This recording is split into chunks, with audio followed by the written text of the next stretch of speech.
एक छोटे से गांव में एक लड़का रहता था जिसका नाम दानिश था।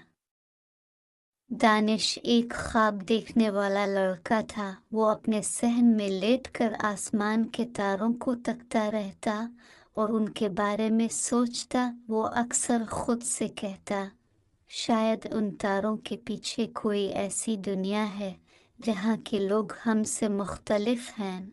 अगर कभी उनसे मुलाकात हो तो मैं उनसे दोस्ती ज़रूर करूँगा। एक रात जब आसमान पर चांद रोशनी बखेर रहा था और सितारे झिलमिला रहे थे, दानिश ने आसमान पर एक अजीब सी रोशनी देखी। वो रोशनी किसी सितारे से निकलकर ज़मीन की तरफ बढ़ रही थी। दानिश हैरत से उठ बैठा और सोचने लगा, ये रोशनी क्या है। रोशनी करीब आती गई और आखिरकार दानिश के घर के करीब आकर रुक गई। वो देखता है कि ये एक छोटी सी पिंडे जैसी चमकती हुई चीज़ है जिससे एक मीठी सी आवाज़ आ रही है। दानिश ने हिम्मत करते हुए पूछा, तुम कौन हो? रोशनी से एक नरम सी आवाज़ आई, मैं एक सितारे से आई हूँ। हम तुम्हें बहुत दिनों से देख रहे हैं। तुम्हारी नेकियों और ख्वाबों ने हमें मुतासिर किया है। हम चाहते हैं कि तुम हमारे साथ हमारे सितारे पर आओ और हमारी दुनिया देखो। दानिश हैरान और खुश हुआ। इसने कहा, मैं तुम्हारे साथ ज़रूर चलूँगा, लेकिन एक शर्त है। अगर मैं तुम्हारे सितारे पर आऊँ तो तुम मुझे कुछ ऐसा दो जिससे मैं अपने गांव के गरीब लोगों की मदद कर सकूं। दानिश रोशनी की रहनुमाई में आसमान की तरफ उड़ने लगा। वो एक नई खूबसूरत दुनिया में पहुंचा जहां हर तरफ रोशनी और अमन था।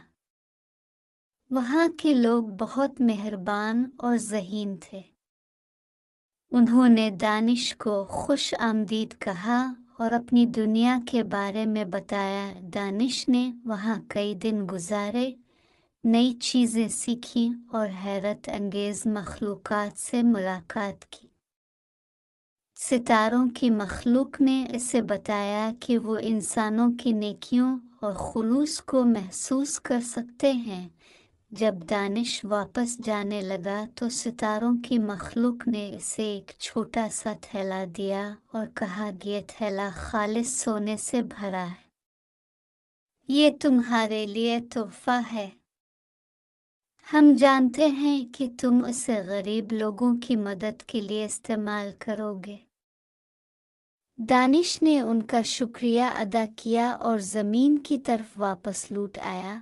अपने गांव पहुंचकर इसने सबको इकट्ठा किया और उनसे कहा, ये सोना मुझे सितारों की मखलूक ने दिया है ताकि मैं आप सब की मदद कर सकूं।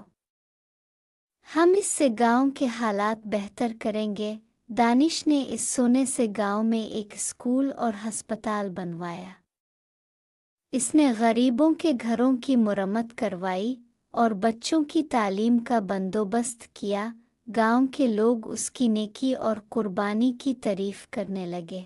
दानिश की कहानी ने साबित किया कि अगर इंसान दिल से नेक हो और दूसरों की भलाई के लिए सोचे तो कायनात भी इसकी मदद करती है। इस रात के बाद दानिश सितारों को देखते हुए हमेशा मुस्कुराता और सोचता कि शायद एक दिन वो अपने दोस्तों से दोबारा मुलाकात करेगा।